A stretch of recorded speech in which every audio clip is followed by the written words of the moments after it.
Vamos a saludar a la doctora Aurora Bueno. Ella es catedrática de Medicina Preventiva de la Universidad de Granada, es doctora especialista de área en el Hospital Clínico San Cecilio, es investigadora, es directora de una treintena de tesis, ha publicado 150 artículos, se puede decir en pocas palabras que es una autoridad internacional en el ámbito de la medicina preventiva y de la salud pública. El título de su intervención es enigmático. Nos preguntamos, ¿seremos capaces? ¿A qué se está enfrentando el mundo? ¿Es en realidad pues todo lo que estamos, todo lo que tenemos delante? ¿Sabemos a qué nos estamos enfrentando o todavía no? Primer bloque de esta tarde, retos en el control de la pandemia a cargo de la doctora Aurora Bueno. Señora Bueno, tiene la palabra. Bienvenida. Buenas tardes. Buenas tardes, muchísimas gracias. Gracias, por supuesto, a la organización, al MADOC y a la Universidad de Granada. Y sin más, yo voy a entrar en materia y lo voy a hacer compartiendo una presentación de diapositivas donde lo primero que yo he hecho ha sido, vamos a ver si se puede ver la pantalla completa.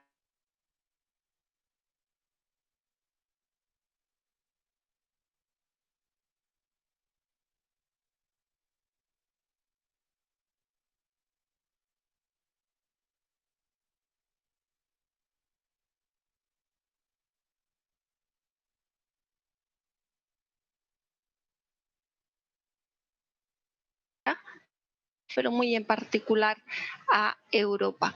No, creo que no pueden, que no están viendo la pantalla. A ver, un segundo intento. Ahora. Vale, creo que ahora sí, ¿verdad? Bueno, la primera diapositiva que yo tengo aquí hace referencia a la situación en Europa y, como ven, el problema no es para nada específico de España, sino que lo compartimos con todos los países del entorno. Quizás se escapan un poquito Noruega e Islandia, pero no del todo. La situación es catastrófica, lo es en España. Granada está ocupando un lugar protagonista por las cifras especialmente elevadas y alarmantes que tenemos, tanto de casos nuevos como de ocupación hospitalaria. Y, sin embargo, Andalucía no está muy mal situada en el contexto de España. En cuanto a las tasas acumuladas a 14 días, estamos en una mitad de la tabla que no concuerda con los datos de Granada. Y tenemos de nuevo un exceso de mortalidad que empieza a ser muy preocupante. Junto con el elevadísimo pico de marzo, hemos estado durante unos meses de alguna manera tonteando con los casos de coronavirus, y desde las últimas 2 o 3 semanas vemos cómo empieza a aumentar de forma muy importante la mortalidad. Esto es una aplicación muy interesante, recién salida, la publica la revista Science, donde podemos estimar cuál es el riesgo que se corre en una reunión dependiendo del número de asistentes. Y aquí, al contrario que en otros mapas, cuanto más claro es el color, peor es la situación. En Granada, para un número de asistentes a una reunión de 10 personas, donde no se guarden las medidas de protección, por supuesto, el riesgo de que exista al menos un sujeto infectado se estima en un 13%, y de ahí deriva el riesgo de contagio. Si el número de personas aumenta a 25, la probabilidad de que haya alguna persona contagiosa aumentaría hasta el 29%, y si nos vamos a 100 personas se aproxima al 100%. Solamente Burgos y, para algunos datos, Huesca se aproximan a los datos de Granada. Estamos fundamental, muy por encima del resto del país. Y aquí tenemos las cifras de casos diarios notificados en Andalucía, en algunas de las provincias de Andalucía. Y fíjense cómo, si al final del verano, al principio del trimestre, era Málaga la provincia que junto con Sevilla tenía las tasas más altas, a partir de mediados de octubre, concretamente a partir del el 20 de octubre, es Granada la que aumenta de forma muy importante las tasas, con números absolutos iguales que los de Sevilla, pero con una población la mitad, algo menos de la mitad de la población de Sevilla, lo que nos sitúa en una situación francamente mala. Si queremos entender los problemas que existen para el control de la pandemia, nos tenemos que remitir a la epidemiología clásica de las enfermedades transmisibles, a la cadena epidemiológica, a la gente, las características de la gente y a la fuente de infección, el mecanismo de transmisión y el sujeto susceptible.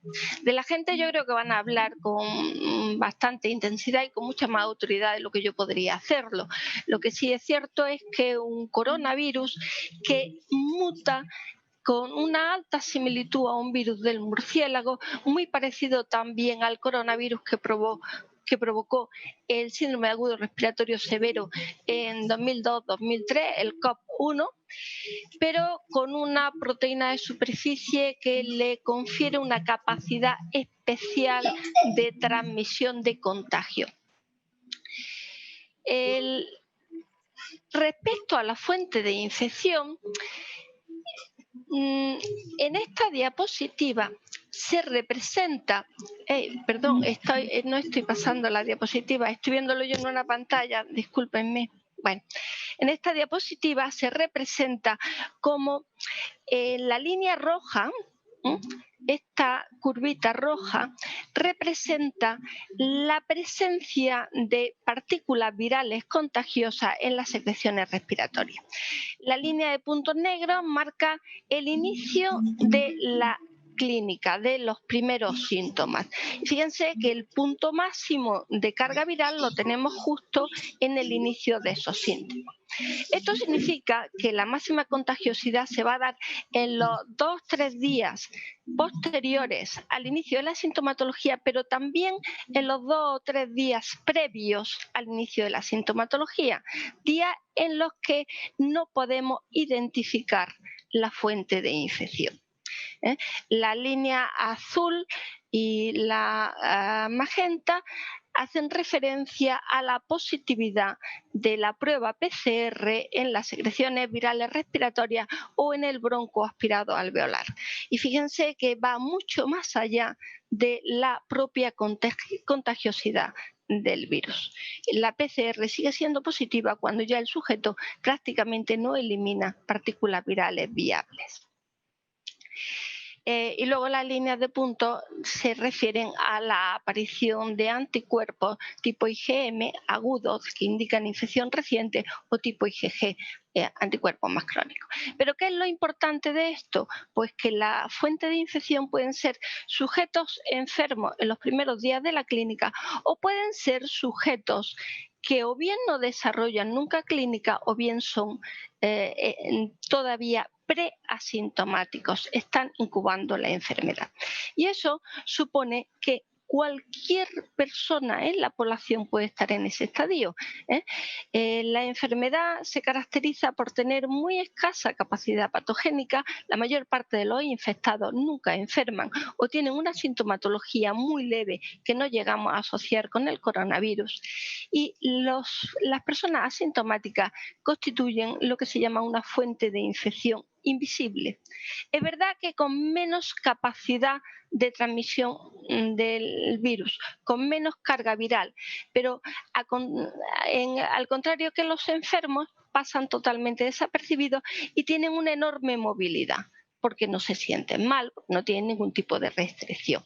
Entonces, quédense con el mensaje de que cualquiera puede ser infeccioso y el número de personas infectadas invisibles, de fuentes invisibles, puede ser muy diferente en función del momento y de la población.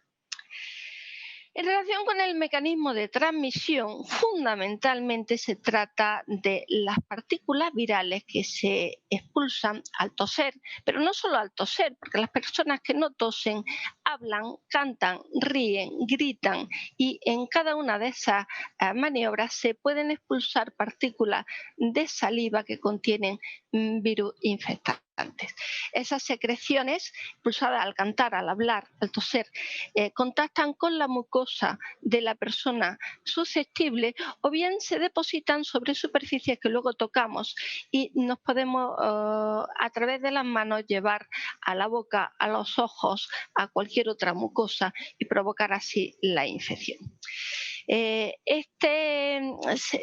llaman gotas balísticas o núcleos goticulares, se consideran que alcanzan entre 1 metro y 1,5 metros y suponen la fuente de infección principal.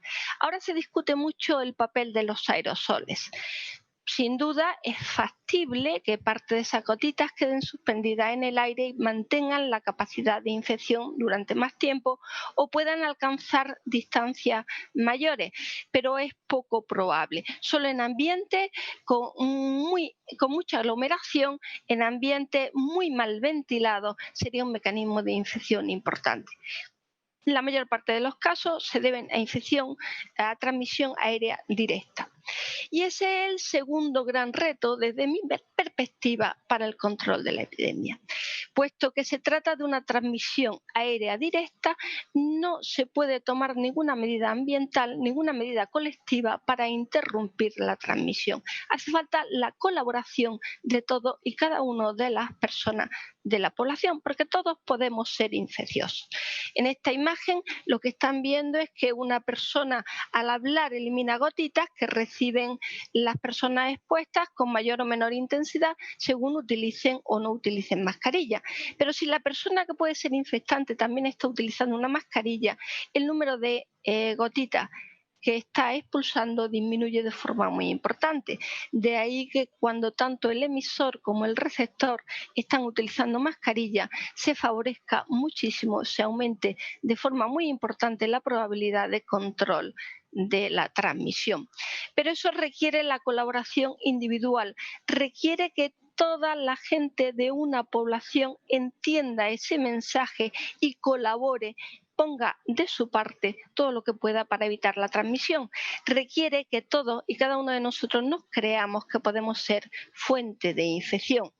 Y si nos convencemos de que eso es así, tomaremos las medidas para evitar contagiar a nuestro entorno, a nuestra familia, a nuestros amigos, a nuestros compañeros de trabajo, y al mismo tiempo es la mejor manera de que nos protejamos nosotros mismos. Evidentemente ese mensaje no llega a todo el mundo por igual, ni todo el mundo tiene la misma capacidad para comprenderlo. Entre otras cosas, porque la amenaza que percibimos frente a la enfermedad es muy variable. Y ahí llegamos a la tercera pregunta: ¿quién puede ser susceptible? El gran problema del coronavirus es que su mutación hace que no haya ninguna inmunidad cruzada que nos proteja frente a la infección. Por tanto, cualquiera de los habitantes del planeta puede ser susceptible a la enfermedad. No voy a entrar si la enfermedad es más leve o más grave, porque todavía no tenemos tampoco todas las respuestas, pero que todos somos susceptibles de enfermar y susceptibles de ser infecciosos no nos cabe la menor duda. La Organización Mundial de la Salud recuerda que menos del 10% de la humanidad tiene actualmente anticuerpos frente al coronavirus, y esto es un mensaje muy reciente. En el estudio que se hizo en España en el mes de abril señalaba que un 5,4% de la población podía haber estado expuesto y haber desarrollado anticuerpos. En esta segunda ola podemos estar alcanzando ese 10%, 11%, pero pasará mucho tiempo hasta que se produzca una inmunización natural de la población. Esta imagen es de este fin de semana, no es en Granada no tenemos esto permitido, es de Málaga. Y como ven, pues aquí no se están guardando las distancias, no se está utilizando mascarilla por la mayor parte de la gente. Y muchos de ellos porque no se sienten amenazados. Cuando hablamos de la susceptibilidad, estamos hablando también de la tasa de transmisión, ese R famoso, la probabilidad de que un enfermo transmita la infección a otro en su entorno. Está condicionada por el riesgo de exposición, y ahí influye mucho el tipo de ocupación. Está condicionada por la facilidad o la dificultad para mantener las distancias. Por ejemplo, el hecho de que se pueda utilizar un transporte privado o uno se vea abocado a la necesidad de viajar en transporte público. Influye también de forma bastante importante la dosis de infección y, por tanto, la utilización de equipos de protección personal. Volvemos a la mascarilla, no solo la distancia, sino también la mascarilla que filtra la exposición a las gotitas infectantes y que disminuye la dosis infectante. Cuando se produce la infección, la susceptibilidad a la enfermedad es muy variable y está relacionada con factores de edad y sexo, de raza, sobre todo de la presencia de comorbilidades. Y luego pues tenemos que todas estas variables también se relacionan con la posibilidad de enfermedad grave o incluso éxito. El 80% de las muertes, como saben muy bien, se han producido en los mayores de 80 años. En esta diapositiva lo que tienen es la distribución de los casos confirmados en Andalucía. Fíjense la pirámide de población de esos casos confirmados, con un predominio bastante importante de adultos jóvenes. La pirámide de casos hospitalizados, que se desplaza ya por encima de los 40 años. De los casos en UCI, las escalas parece que están un poco distorsionadas, nos vamos ya por encima de los 50 años, y de los éxitos, donde nos vamos todavía, subimos un escalón más en la edad. Eso probablemente también está relacionado con los retos, porque todo este sector de población joven infectada pero que pasa enfermedades leves no se siente amenazada por la infección y no es consciente de que es directamente proporcional al número de casos que aparecen con enfermedad grave que requiere hospitalización, ingreso en UCI o que causa la muerte. De hecho, la actuación de las vacunas tiene una serie de eslabones muy interesantes donde puede ser efectiva. Una vacuna puede ser de enorme utilidad si evita la infección, si protege al sujeto expuesto del desarrollo de la infección. Se supone también que va a evitar la transmisión secundaria. Pero puede ser que la vacuna no funcione para evitar la exposición y sí para evitar la enfermedad. No evita la infección, pero evita que la infección se convierta en enfermedad. Es decir, confiere una protección relativa, puesto que no se extendería el virus en el organismo y no se produciría un cuadro de infección grave. Es posible que solamente influya no en la enfermedad, pero sí en la gravedad de la enfermedad o incluso en la protección de la muerte. De hecho, la vacuna de la gripe la utilizamos fundamentalmente para prevenir las complicaciones graves, no para prevenir la infección en sí. Por eso muchas veces se critica la vacuna de la gripe diciendo que no es muy eficaz, que no evita toda la gripe, pero ese no es el objetivo con el que utilizamos la vacuna de la gripe. La utilizamos fundamentalmente para evitar las complicaciones. Y de ahí deriva el tercer gran reto. La susceptibilidad es universal, pero aún así la mayor parte de nosotros no nos sentimos amenazados por la enfermedad y podemos utilizar las medidas de protección de adorno debajo de la barbilla o colgando del brazo. Y todavía me queda un factor adicional. Yo creo que el más importante. En realidad, el coronavirus no es la causa última de la pandemia. El coronavirus solo causa la infección o, como mucho, la enfermedad. Pero las razones de la pandemia están fuertemente arraigadas en todas las desigualdades sociales. No podemos controlar la extensión de la enfermedad mientras que no controlemos todas esas desigualdades tanto a nivel internacional como a nivel nacional. Desigualdades que afectan al riesgo de exposición y al riesgo de infección.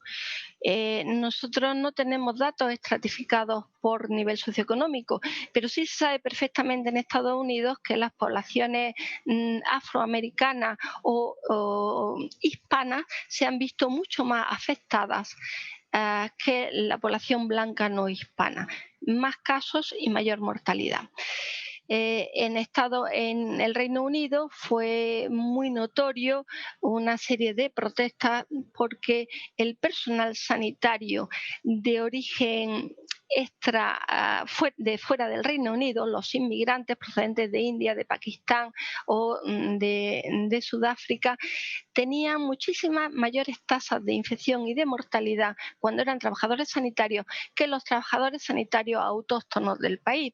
Y estas desigualdades se relacionan con el desempeño de labores más expuestas y el peor acceso a las medidas de protección, a los equipos de protección individual. Pero también las desigualdades económicas afectan y mucho a las pruebas diagnósticas y con ello también a la posibilidad de adoptar las estrategias preventivas, ya no solo con la posibilidad de adquirir o no adquirir mascarillas, y retomo la polémica que hay en los últimos días, sino también a la posibilidad o al lujo de permitirse una cuarentena o no poder permitirse el quedarse en la casa durante 10, 15 días y si de esta manera privarse de obtener un beneficio económico que le permite a la familia salir hacia adelante. Y por último, las desigualdades económicas influyen y mucho en la prevalencia de múltiples enfermedades. La obesidad, por ejemplo, el tabaquismo o la enfermedad cardiovascular, que hacen que aumente el riesgo de una enfermedad grave. Es por eso que se destaca que no vamos a poder contener la extensión de la pandemia mientras que no se aborden estos determinantes sociales negativos. Y tenemos un abordaje de la pandemia muy microbiológico, muy asistencialista, pero tenemos muy poco abordaje de salud pública de todos estos problemas que son absolutamente necesarios si realmente queremos controlar la enfermedad. Y eso es todo por mi parte. Creo que me he ajustado razonablemente al tiempo. Muchísimas gracias y me quedo a su disposición para cualquier pregunta. Gracias.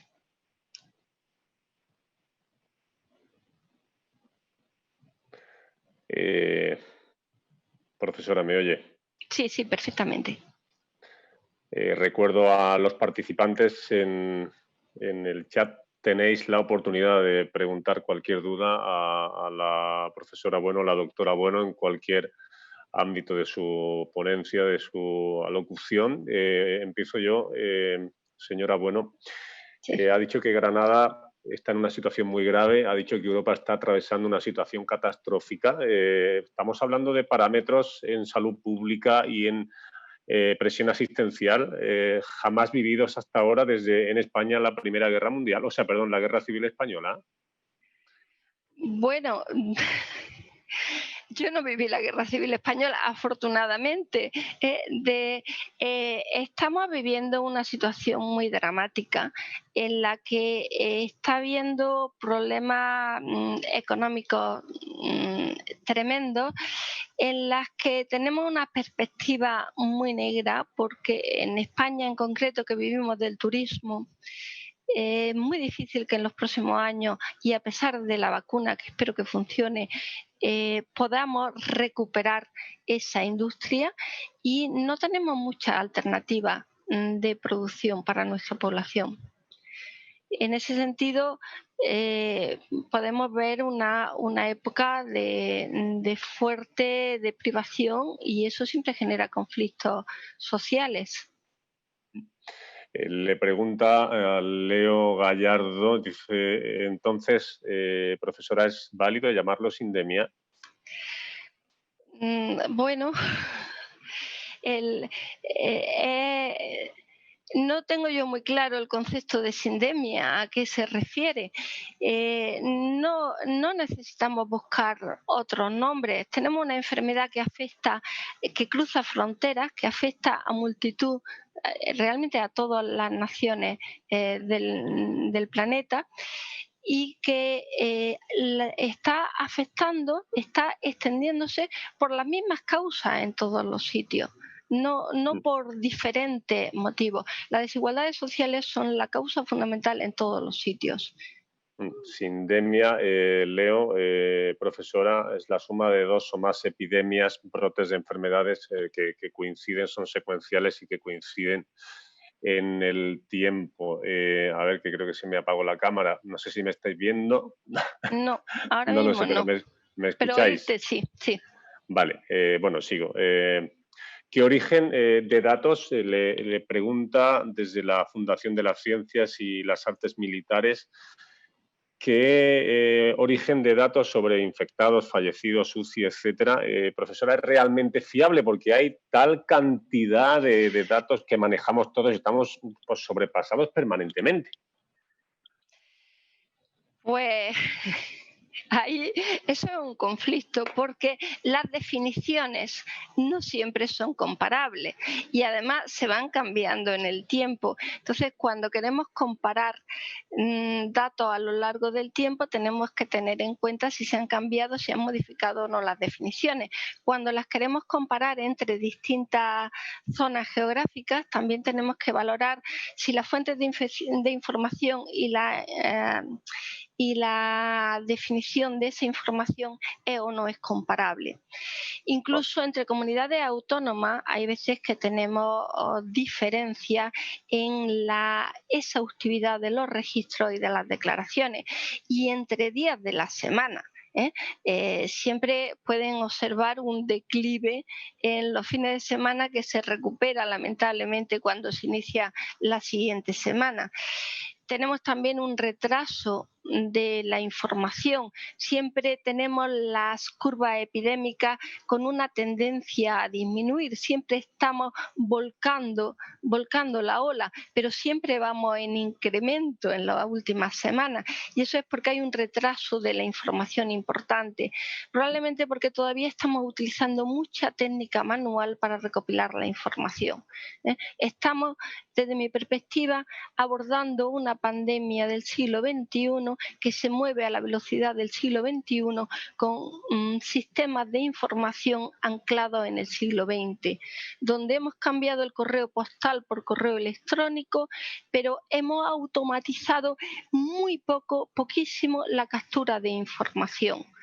Entonces, dependemos de que se registre manualmente la información en una base de datos y eso genera retrasos. Estamos recopilando una serie de datos individualizados para un volumen de casos excesivo, entonces o se automatiza o es imposible tener datos fiables. Aún así, combinando distintas fuentes de datos nos podemos hacer una idea bastante clara de cómo está la situación. Profesora, bueno, Granada hoy ofrece 34 muertos en un día, es un dato muy duro, es un dato récord, pero también hoy podemos ofrecer un dato que no sé si para usted le parece esperanzador. Ha destacado también este asunto el delegado de Salud, Indalecio Sánchez Montesinos, que ha explicado que la explosión está poco a poco controlándose de la situación. Y voy a este dato que es el esperanzador que le decía. En la última semana se han producido un 31% menos de positivos que la semana anterior. Desde su óptica, ¿cree que estamos avanzando en este momento hacia el control de la situación? ¿Las medidas de restricción cree que están ofreciendo el resultado esperado? Pues yo quiero creer que sí. Una cosa que tenemos que tener presente es que cada uno de los indicadores que utilizamos nos da una información diferente. La mortalidad se presenta en esta enfermedad gracias al valor del sistema sanitario con 3, 4, 5 semanas de retraso respecto a la incidencia de nuevos casos. Cuando empiezan a disminuir los nuevos casos, podemos asumir que están bajando los contagios, sobre todo cuando esa disminución se estabiliza, no cuando un lunes tenemos menos casos que el viernes anterior, porque hay que tener en cuenta que el domingo se declaran pocos casos, no hay la misma intensidad de personal trabajando. Sin embargo, pues lamentablemente veremos la mortalidad mantenerse durante 1 o 2 semanas más, porque va con una demora, un retraso respecto a la aparición de casos nuevos. Para convertirse, entiendo, le entiendo, en tendencia, para asentar esa tendencia es necesario el paso de días. Le pregunta a Rafael si el proceso de vacuna funciona. Profesora, ¿cuánto tiempo faltará para volver, y entre comillas, a la vieja normalidad? Pues Menuda pregunta. Mire, todo el que ha hecho predicciones con el coronavirus se ha equivocado. Yo no voy a ser menos. De si la vacuna realmente funciona, y quiero pensar que cualquiera de las dos que ya han anunciado que tienen una eficacia superior al 90%, pueden funcionar. Y si podemos disponer de un número suficiente de vacunas y nos las podemos permitir, podemos asumir que a lo largo de los primeros 6 meses del año próximo se puede vacunar un porcentaje muy importante de la población, al menos la población más vulnerable ante la enfermedad, y eso nos puede permitir ir retomando la normalidad progresivamente. Pero al mismo tiempo yo pienso que tendremos que vivir con muchas precauciones durante 1 o incluso 2 años, a pesar de la vacuna, porque tampoco espero que la protección ofrecida por la vacuna sea absoluta. Y lo que no sabemos es cuánto tiempo va a durar, con qué frecuencia vamos a tener que revacunar, cómo se va a comportar el virus cuando haya una presión de inmunidad selectiva. Profesora, le voy a pedir, haciendo abuso de su generosidad, velocidad en la respuesta, que se me están acumulando. se me acumulan, esto es una buena señal. A ver, pregunta Isabel, ¿cree que la medida de cerrar la universidad, en concreto la de Granada, le va a colocar a usted en un compromiso? No, Dice, para ¿ha nada. sido algo positivo para esta situación o negativo? A ver. Creo que ha sido absolutamente negativo. Creo que ha sido una medida imprudente, innecesaria e inoportuna. No me voy a andar con chiquita. Imprudente porque ha provocado una desbandada de nuestros universitarios que han vuelto a su punto de origen, esparciendo la posible transmisión. Innecesaria porque las aulas de la universidad eran absolutamente seguras, como lo son las de los colegios, con la diferencia que en vez de niños tenemos adultos que se saben comportar. Y no estoy de acuerdo con esa medida. Pregunta de Miguel Blanco, dice, ¿sabe qué tipo de protección proporciona la vacuna que recientemente se ha anunciado? En fin, las vacunas, las últimas. Brevemente ya lo ha contestado, no sé si quiere añadir algo más. Sí, no puedo añadir nada más. Parece que protege frente a la infección. Todavía no hay casos suficientes para decir si protege frente a la gravedad de la infección. José Miguel Pérez, uy, qué pregunta tan muy larga, a ver si la leo bien.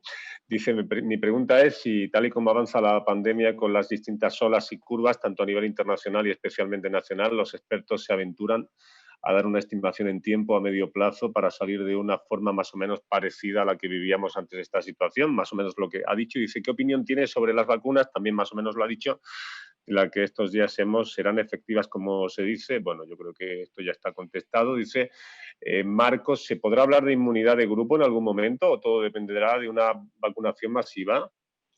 Ojalá que la vacuna funcione y nos permita obtener esa inmunidad de rebaño, porque el coste sanitario, social, económico que tendría adquirir una inmunidad de rebaño por infección natural puede ser absolutamente catastrófico para la humanidad. Esta nos la hemos hecho todos últimamente. Fíjese, profesora, bueno, ayer le pregunta a Jesús, dice, ayer vi unas fotografías de un congreso en China, presencial y sin distancia social, que han hecho diferente allí con respecto al resto del mundo para verse en esa situación de normalidad. ¿Han alcanzado la inmunidad de grupo ellos ya? Pues los datos de China no son nada transparentes. La fiabilidad de los datos que ofrece China al resto del mundo es más que cuestionable. Incluso las imágenes pueden ser de archivo perfectamente, porque lo que yo sé es que en China se utilizan las medidas de protección masivamente y con muchísima mayor disciplina de lo que se hace aquí. Eh, lo que sí que es posible es que haya un cribado estricto de las personas que acceden a ese congreso, con objeto de garantizar que todas son negativas. Eso también es un arma de doble filo. La capacidad diagnóstica que tenemos es limitada. Tenemos todavía muchos falsos negativos en las PCR, en los test de antígenos, dependiendo del momento en el que se hacen esas determinaciones. Por eso yo en lo que insisto es en que todo el mundo debe asumir que él mismo es positivo y ante la posibilidad de ser positivo utilizar medidas de protección. Le pregunta Ignacio, cuando se refiere a problemas socioeconómicos, ¿no deberíamos incluir también diferencias culturales? Eh, la educación es un factor de discriminación absoluto. Entonces, las diferencias en el nivel educativo de la población son las que están manteniendo las diferencias socioeconómicas. Entonces, por supuesto que está incluido en el contexto.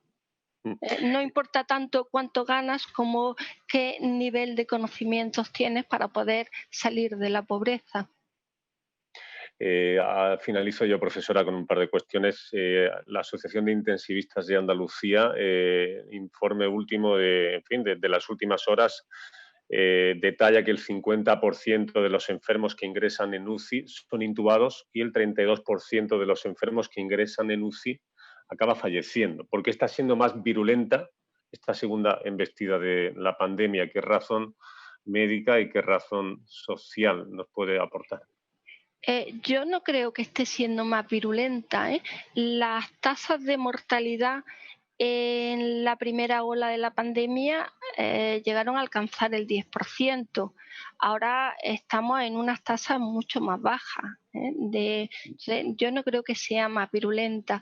Es posible que se esté tratando mejor la enfermedad y se estén seleccionando mejor los pacientes que ingresan en UCI y por eso los ingresos en UCI tengan peor pronóstico. ¿Eh? Mm. Pero eso yo no le puedo contestar. Yo soy No, preventivista, no ¿eh? se lo decía, se lo decía porque estamos a punto de llegar a 700 fallecidos en la provincia de Granada. La primera oleada se cerró con 287 hasta finales del mes de junio. Desde que comenzó septiembre, en mucho menos tiempo, hemos doblado, duplicado ya esa cifra de mortalidad. Pero con unas cifras de casos muchísimo mayores. El número de casos ha crecido casi en 10 veces respecto a los de la primera ola. Están haciendo más PCR, doctora. Se están haciendo más PCR, se están diagnosticando más casos asintomáticos, se están identificando más casos, sí, sin duda.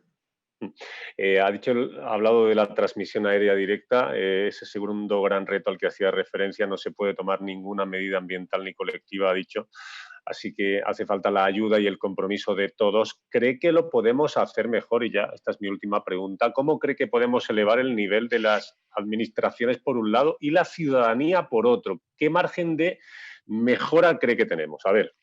Pues quizá pueda contestar mejor que yo el profesor Cabezas, porque se trata de hacer llegar el mensaje de forma creíble y comprensible a toda la población. Y aquí hace falta una estrategia comunicativa importante. Entonces, puesto que nos estamos pasando de tiempo y que le toca intervenir a él, yo creo que le podemos trasladar esa Vale, vale. pregunta perfectamente. Muy bien, ha sido un placer. La doctora Bueno, Aurora Bueno, es especialista en medicina preventiva y salud pública.